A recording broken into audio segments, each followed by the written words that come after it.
नमस्कार. सनातन शास्त्रमध्ये आपलं स्वागत आहे. इथे आपण आपल्या प्राचीन ज्ञानाला आजच्या जगाशी जोडतो.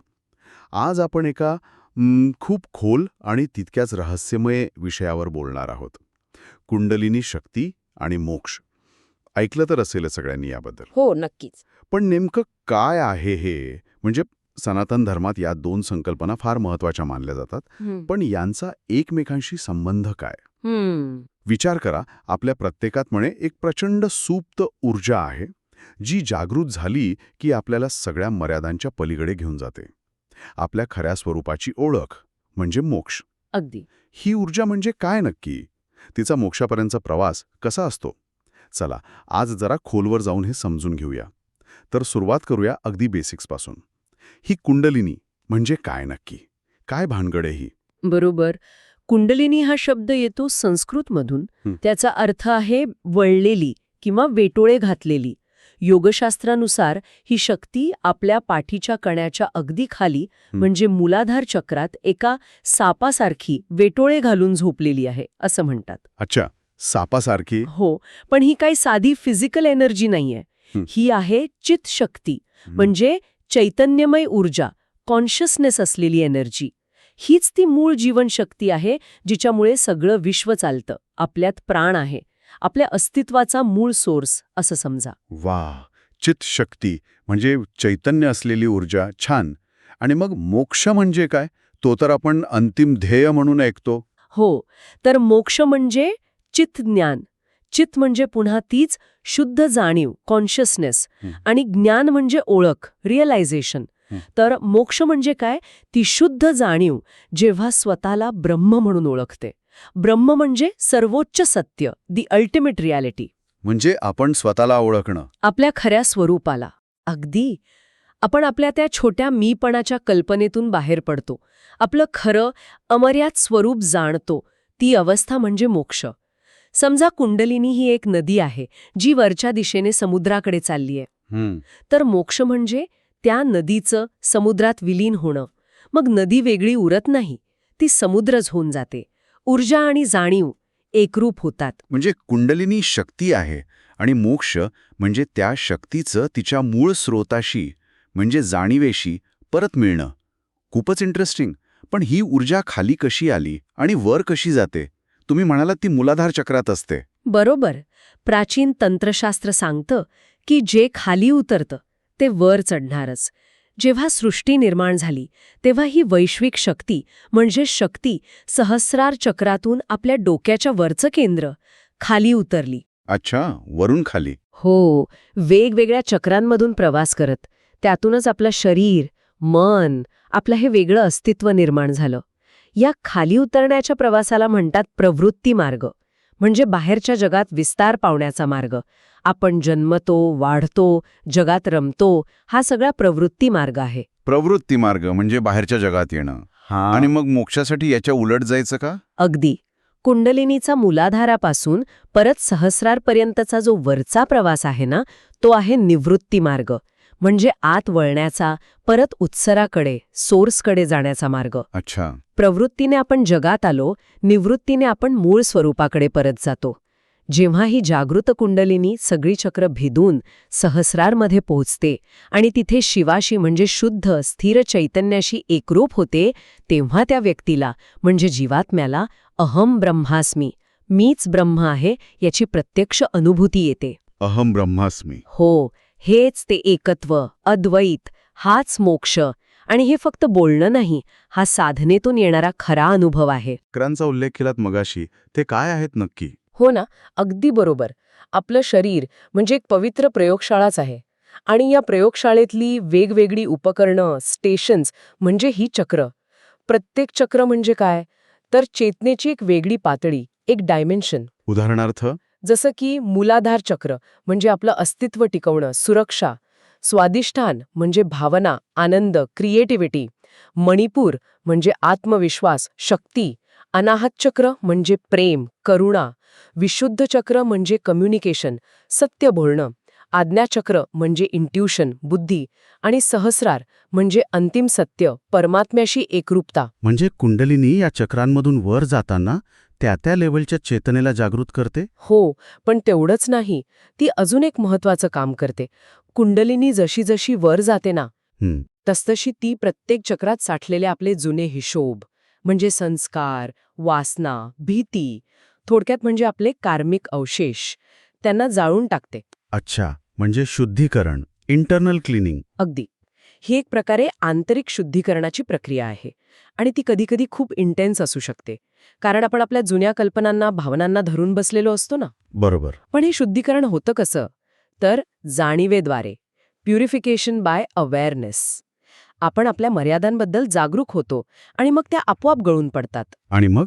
जेव्हा ती अगदी वर पोहोचते, ब्रह्मरंध्रबद्दल तुम्ही म्हणाला होतात. हो. जेव्हा कुंडलिनी सगळी चक्र भेदून शेवटी ब्रह्मरंध्र म्हणजे आपल्या टाळूवरचं एक अतिसूक्ष्म छिद्र, द गेटवे टू कॉस्मॉस म्हणतात त्याला, ते भेदते, तेव्हा काय होतं? तेव्हा आपला जो मीपणा असतो, म्हणजे मी हे शरीर, मी हे मन, अगदी ती मर्यादित भावना, ती त्या शुद्ध अमर्याद अस्तित्वाच्या महासागरात विरघळून जाते, नदी समुद्राला मिळाल्यासारखं. आणि ही काही फक्त कल्पना नाहीये, हा चेतनेत होणारा खरा बदल आहे. तिथे द्वैत संपतं, म्हणजे मी वेगळा आणि जग वेगळं हा भेद राहत नाही. हेच स्वातंत्र्य, मोक्ष. बरोबर, मर्यादित स्वतून मुक्तता. आपण शिवशक्ती मिलनाबद्दल पण बोललो होतो. ते जरा अजून सांगाल का? शिव म्हणजे काय आणि शक्ती म्हणजे काय? नक्कीच. आपल्या परंपरेत शिव म्हणजे शुद्ध, स्थिर, साक्षी असलेलं चैतन्य, प्युअर स्टॅटिक कॉन्शियसनेस. ते निर्गुण, निराकार आहे, बदलत नाही. ओके. आणि शक्ती म्हणजे त्याच चैतन्याचा गतिशील ॲक्टिव्ह भाग, डायनॅमिक ॲस्पेक्ट.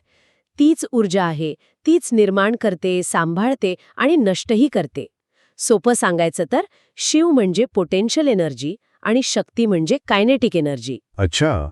एक स्थिर आणि एक गतिशील, आणि त्यांचं मिलन म्हणजे मोक्ष. अगदी बरोबर. जेव्हा कुंडलिनी शक्ती, जी गतिशील आहे, सहस्रार चक्रात त्या स्थिर शिवाशी एकरूप होते, तेव्हा ऊर्जा आणि चेतना, कर्ता आणि साक्षी, शरीर आणि आत्मा यातला फरकच उरत नाही. सगळं एक होऊन जातं. हे द्वैत संपणं हाच मुक्तीचा अनुभव.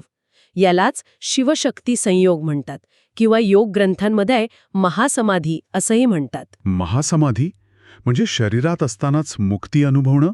हो, हठयोग प्रदीपिकेत याचा उल्लेख आहे, तुम्ही म्हणालात तसं. काय म्हणते हठयोग प्रतिपिका?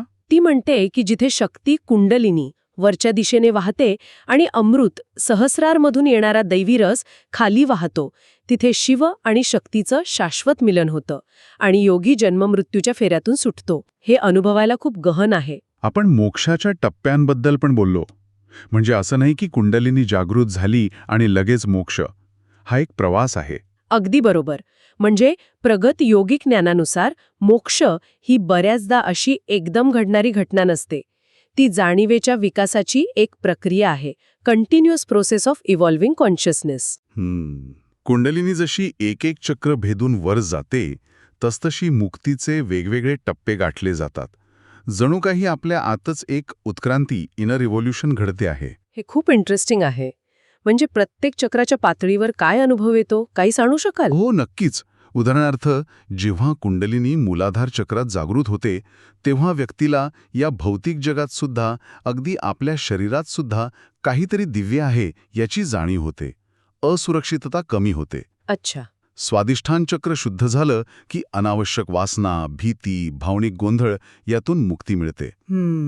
मणिपूर चक्र शुद्ध झाल्यावर अहंकाराची पकड ढिली होते. मी करतो हा भाव कमी होतो. खरी शक्ती आतून येते. बरोबर. अनाहत चक्रात पोहोचल्यावर हृदय अक्षरशः उघडतं. प्रेम, करुणा फक्त आपल्या लोकांपुरती नाही तर सगळ्यांसाठी वाहू लागते. वा. विशुद्ध चक्राची जागृती म्हणजे सत्य बोलणं, शुद्ध अभिव्यक्ती. आज्ञाचक्रात भ्रम आणि द्वैतातून मुक्ती मिळते. इंट्युशन जागृत होतं. आणि शेवटी सहस्रारमध्ये कुंडलिनी शिवाशी पूर्ण एकरूप होते. ती परमात्म्यात विलीन होण्याची अवस्था. याला कैवल्य म्हणतात. म्हणजे केवळ शुद्ध अस्तित्व, पूर्ण स्वातंत्र्य. अरे वा, हा तर खरंच आतून बाहेर बदलणारा प्रवास आहे. प्रत्येक टप्प्यावर आपण आपल्या मर्यादांमधून मोकळे होत जातो. याला एखाद्या गोष्टीसारखं सांगता येईल का? म्हणजे समजायला अजून सोपं जाईल. हो, चांगली कल्पना आहे. समजा एका उंच पर्वताच्या पायथ्याशी एक अंधारी गुहा, मूलाधार आहे. तिथे एक तेजस्वी पण झोपलेली सर्पिण, कुंडलिनी. तिला आठवत नाहीये की ती कधी काळी त्या पर्वताच्या शिखरावरच्या सहस्रार सोबत शिव सोबत नाचत होती. ती गाढ झोपेत आहे, स्वप्न पाहते आहे जगाची, इच्छा, भीती, नाती. आणि मग कोणीतरी साधक येतो. तो साधना करतो, ध्यान करतो. त्याच्या साधनेच्या ऊर्जेने ती सर्पिण हळूहळू जागी होते. तिला आठवतं, अरे मला वर जायचंय माझ्या घरी. ती चढायला सुरुवात करते. त्या पर्वतावरच्या वेगवेगळ्या गुहांमधून, म्हणजे चक्रांमधून. अगदी. आणि प्रत्येक गुहेत तिला तिथला अंधार आणि प्रकाश दोन्ही मिळतात. पहिल्या गुहेत मूलाधार, भीती, असुरक्षितता भेटते. ती त्यांना सामोरे जाते, जुन्या कातेसारखं टाकून पुढे जाते. दुसऱ्या गुहेत स्वादिष्ठान, इच्छा, वासना यांच्यातून जाते, शुद्ध होते. तिला कळतं खरा आनंद या पलीकडे आहे. मग तिसऱ्या गुहेत मणितूर, अहंकार, सत्ता यांची परीक्षा. ती स्वतःला समर्पित करते. खरी शक्ती शरणागतीत आहे हे कळतं. चौथ्या गुहेत अनाहत. तिला दिसतं की प्रेम आणि द्वेष हे एकाच नाण्याच्या बाजू आहेत. ती माफ करायला शिकते. आणि जशी ती वर जाते तसा साधकाचा अनुभव कसा बदलतो? साधकाचा ध्यान अधिक सहज, खोल होतं. विचार शांत होतात. बाहेरचं जग स्वप्नासारखं वाटू लागतं. आसक्ती कमी होते. तो शांत, केंद्रित होतो. आणि शेवटी शिखरावर काय होतं तिथे? शेवटी अनेक अडथळे पार करून ती सर्पिणी शिखरावर सहस्रार, त्या 1000 पाकळ्यांच्या कमळावर पोचते. तिथे तो सूर्य, तिचा प्रियकर शिव, तिची वाटच पाहत असतो. त्यांची भेट होते. तिथे आवाज नाही, हालचाल नाही, फक्त एक अथांग तेजस्वी शांतता. सर्प आणि सूर्य एकरूप होतात. ऊर्जा जाणीव बनते, शक्ती शिव बनते. आणि साधकाचं काय? साधक डोळे उघडतो. पण आता तिथे साधक उरलेला नसतो. फक्त तो डोंगर, तो वारा, ते आकाश आणि सगळीकडे भरलेला प्रकाश. तोच प्रकाश सगळीकडे असतो. हीच अवस्था म्हणजे मोक्ष. द्वैत संपतं. या कथेचा अर्थ काय? जसं विजेचा प्रवाह, शक्ती, बल्बमधून शरीर मन, अडथळ्यांशिवाय कर्म वाहिला की पूर्ण प्रकाश, मोक्ष मिळतो. बरोबर. तसंच कुंडलिनी मुक्तपणे वाहिली की पूर्ण जाणीव मिळते. ऊर्जा आणि जाणीव कधी वेगळे नव्हतेच हे कळतं. तुम्ही मगाशी सूक्ष्म शरीराचा उल्लेख केला होता. ते काय आहे? आणि या ऊर्जेच्या प्रवासाचे मार्ग कोणते, म्हणजे नाड्या वगैरे? हो, अगदी. योगशास्त्रानुसार आपल्या या दिसणाऱ्या स्थूल शरीराच्या आत एक सूक्ष्म शरीर आहे, सटल बॉडी. ते ऊर्जेचं बनलेलं आहे. आणि या सूक्ष्म शरीरात हजारो ऊर्जावाहिन्या आहेत, त्यांना नाडी म्हणतात. जणू काही आपल्या आतलं एनर्जी नेटवर्क. हजारो नाड्या. मग मुख्य कोणत्या? तशा हजारो आहेत, पण 3 सर्वात महत्वाच्या मानल्या जातात: इडा, पिंगळा आणि सुषुम्ना. इडा, पिंगळा, सुषुम्ना. हो. इडा नाडी ही डाव्या बाजूने वाहते, चंद्र नाडी. ती शीतल, शांत, स्त्रीतत्वाची, भावनिक आहे. पिंगळा उजव्या बाजूने वाहते, सूर्य नाडी. ती उष्ण, सक्रिय, पुरुष तत्वाची, तार्किक आहे. आणि सुषुम्ना? ती मध्यभागी. अगदी. सुषुम्ना पाठीच्या कण्याच्या मधून सरळ वर जाते. ही अग्निनाडी आहे आणि हीच मुक्तीचा, आध्यात्मिक प्रवासाचा मुख्य राजमार्ग आहे. साधारणपणे आपली ऊर्जा कुठे वाहत असते? इडा पिंगळामध्येच? बरोबर. सामान्यतः आपली प्राणशक्ती याच 2 नाड्यांमधून जास्त वाहते. म्हणूनच आपल्यात सतत द्वैत असतं. आवड, नावड, सुख, दुःख, तर्क, भावना आणि चंचलता असते. आपण हेलकावे खात राहतो. अच्छा. पण जेव्हा प्राण सुषुम्ना नाडीमध्ये प्रवेश करतो, तेव्हा खरी आध्यात्मिक यात्रा सुरू होते. तिथे द्वैत संपतं, एकत्वाचा अनुभव येतो. मग सुषुम्नेत प्राण जातो कसा? कुंडलिनीचा इथे काय संबंध? इथेच योगिक साधना, खास करून प्राणायाम, महत्वाचे ठरतात. जेव्हा आपण विशिष्ट प्राणायाम करतो, तेव्हा प्राणवायू, वर जाणारा श्वास, आणि अपान वायू, खाली जाणारा श्वास, हे नाभीजवळ एकत्र येतात. अच्छा. तिथं त्यांचं मिलन होतं. हो. आणि त्यांच्या मिलनाने एक प्रकारची उष्णता, एक दाब निर्माण होतो. हीच ऊर्जा मूलाधार चक्रात झोपलेल्या कुंडलिनीला जाग करते आणि तिला सुषुम्ना नाडीच्या तोंडाशी ढकलते. जणू काही बंद दरवाजाला धक्का दिल्यासारखं. अगदी तसंच. सुषुम्नाचं तोंड सामान्यतः आपल्या कर्मांच्या गाठींमुळे किंवा अशुद्धींमुळे बंद असतं. साधनेमुळे निर्माण झालेली ऊर्जा ते तोंड उघडते आणि मग कुंडलिनी सुषुम्नेतून वरचा प्रवास सुरू करते. तुम्ही कर्मांच्या गाठी म्हणालात, म्हणजे ग्रंथी, अजून काही अडथळे असतात का या मार्गात? हो, असतात. सुषुम्ना मार्गात 3 मुख्य ग्रंथी किंवा गाठी मांडल्या जातात. या म्हणजे आपल्या चेतनेच्या पातळीवरचे मोठे अडथळे किंवा ब्लॉक्स आहेत, जे आपल्या आसक्तीतून अटॅचमेंट्सने निर्माण होतात. कुंडलिनीला या गाठी भेदूनच वर जावं लागतं. कोणत्या आहेत त्या 3 ग्रंथी? पहिली आहे ब्रह्मग्रंथी. ही साधारण मूलाधार आणि स्वाधिष्ठान चक्रांजवळ असते.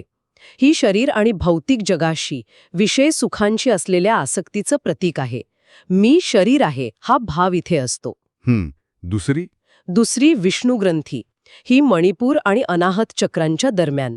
ही भावनिक बंधने, अहंकार, सत्ता, माझेपणा याची आसक्ती दर्शवते. आणि तिसरी? तिसरी रुद्रग्रंथी. ही विशुद्ध आणि आज्ञाचक्रांच्या आसपास. ही आपली बौद्धिक ओळख, आपली मतं, विचार आणि मी कर्ता आहे, मला कळतं या सूक्ष्म अहंकाराच्या आसक्तीचं प्रतीक आहे. म्हणजे या गाठी भेदणं म्हणजे आपल्या शारीरिक, भावनिक आणि बौद्धिक मर्यादांच्या पलीकडे जाणं. अगदी बरोबर. कुंडलिनी जेव्हा या प्रत्येक ग्रंथीला भेदते, तेव्हा त्या पातळीवरची आसक्ती गळून पडते. साधक अजून मुक्त होतो. सुषुम्ना मार्ग अजून शुद्ध, मोकळा होतो.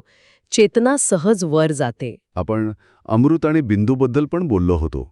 त्याचं काय रहस्य आहे? योग परंपरेनुसार सहस्रार चक्राजवळ किंवा जरा खाली बिंदू विसर्ग नावाचं एक सूक्ष्म केंद्र आहे. काही जण ते डोक्याच्या मागे मानतात. हे अमृत म्हणजे जीवनाचा दैवी रस किंवा सत्व स्त्रवण्याचं उगमस्थान आहे. अच्छा, नेक्टर ऑफ इमॉर्टॅलिटी. हो. सामान्यतः हे अमृत खाली येतं आणि आपल्या जठराग्नीत म्हणजे मणिपूर चक्रातल्या पचन अग्नीत पडून नष्ट होतं.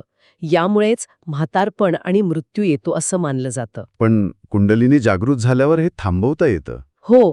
जेव्हा कुंडलिनी वर चढते, विशेषतः विशुद्ध चक्र, घशाचं केंद्र जागृत करते, तेव्हा साधकाला या अमृतावर नियंत्रण मिळवता येतं. काही योगी खेचरी मुद्रा वगैरे साधनांनी हे अमृत खाली पडू देत नाहीत. मग काय होतं त्या अमृताचं? म्हणतात. हे फक्त शारीरिक आयुष्य वाढवण्याबद्दल नाही, तर आंतरिक अमरत्वाचं प्रतीक आहे. आपल्या मूळ शाश्वत स्वरूपाशी जोडलं जाण्याचं. याचा मोक्षाशी संबंध आहे. म्हणजे अंतिम ध्येय हेच की कुंडलिनी सहस्रारमध्ये पोचावी. तिथे पोचल्यावर नेमकं काय होतं? तो अंतिम अनुभव कसा असतो? जेव्हा कुंडलिनी पूर्णपणे जागृत होऊन सगळ्या अडचणी पार करून सहस्रार चक्रात पोहोचते, तेव्हा अनेक गोष्टी घडतात. वैयक्तिक प्राण वैश्विक प्राणामध्ये विलीन होतो. प्राण विलीन होतो? हो. श्वास आपोआप थांबतो. गरजच वाटत नाही श्वास घ्यायची किंवा सोडायची. याला केवळ कुंभक म्हणतात. हे साधनेने केलेल्या कुंभकापेक्षा वेगळं, नैसर्गिक असतं. मनाचं काय होतं? मन पूर्णपणे शांत, विचाररहित. जणू नाहीच, मी आणि जग हा भेद पूर्णपणे नाहीसा होतो. सगळं एकच अखंड चैतन्य आहे हे प्रत्यक्ष कळतं. शरीर अगदी हलकं, प्रकाशाने भरल्यासारखं वाटू शकतं. आणि अवस्था कोणती असते ती? योगी तुरीय अवस्था अनुभवतो. ही जागृती, स्वप्न आणि गाढ झोप या 3 सामान्य अवस्थांच्या पलीकडची चौथी छोलाचिक अवस्था आहे. Transcendental state of consciousness. आणि याच अवस्थेला जीवनमुक्ती म्हणतात, म्हणजे जिवंतपणेच मुक्त. अगदी बरोबर. जो योगी या अवस्थेला पोचतो आणि तिथे स्थिर होतो, तो जीवनमुक्त. म्हणजे जिवंत असतानाच सगळ्या बंधनांमधून, कर्मांमधून, जन्ममृत्यूच्या चक्रातून मुक्त. ही काही तात्पुरती समाधी नाही, तर जाणीवेची एक कायमची स्थिती बनते. म्हणजे थोडक्यात प्राण सुषुम्नेत स्थिर झाला की मन स्थिर होतं. मन स्थिर झालं की शक्ती शिवाशी एकरूप होते. आणि ते एकरूप झाले की कळतं की आपण आणि हे विश्व वेगळं नाही, सगळं तेच एक चैतन्य आहे. हाच मोक्ष. अगदी बरोबर पकडलं. अप्रतिम. सगळा खेळ ऊर्जेचा आणि जाणीवेचा आहे.